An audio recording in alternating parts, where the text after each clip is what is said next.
बिस्मिल्लाहिर्रहमानिर्रहीम। अस्सलाम वालेकुम नाजरीन। आज 17 फरवरी 2024 को हम आपको बताएंगे सऊदी रिया रेट, जो कि पाकिस्तान, इंडिया और बांग्लादेश के लिए सऊदी अरेबिया के कौन से बैंक से एक रियाल का क्या रेट मिलेगा। तो नाजरीन, अगर आपको हमारी वीडियो पसंद आए तो इसे लाइक, शेयर और हमारे चैनल को सब्सक्राइब करना मत भूलिएगा। सबसे पहले एनसीबी क्विक पे पाकिस्तान के लिए एक रियाल का रेट दे रहा है 73 रुपये 82 पैसे।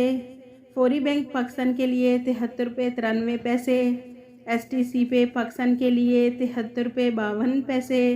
अराजी बैंक पाकिस्तान के लिए एक रियाल का रेट दे रहा है 73 रुपये 85 पैसे। वेस्टर्न यूनियन पाकिस्तान के लिए 73 रुपये 80 पैसे। मनीग्राम पाकिस्तान के लिए 73 रुपये 80 पैसे। टेलीमनी पाकिस्तान के लिए एक रियाल का रेट दे रहा है 73 रुपये 85 पैसे।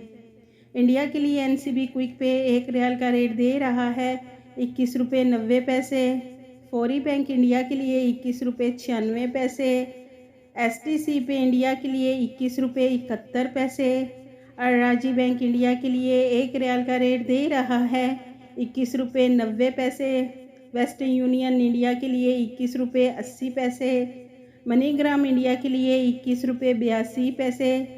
इंजैस बैंक इंडिया के लिए एक रियाल का रेट दे रहा है 21 रुपये 80 पैसे। बांग्लादेश के लिए एनसीबी क्विक पे एक रियाल का रेट दे रहा है 29.22 टका। फौरी बैंक बांग्लादेश के लिए 29.23 टका। एसटीसी पे बांग्लादेश के लिए 29.10 टका। अराजी बैंक बांग्लादेश के लिए एक रियाल का रेट दे रहा है 29.25 टका। वेस्टर्न यूनियन बांग्लादेश के लिए 29 टका। मनीग्राम बांग्लादेश के लिए 29.28 टका। इंजैस बैंक बांग्लादेश के लिए एक रियाल का रेट दे रहा है 29.10 टका।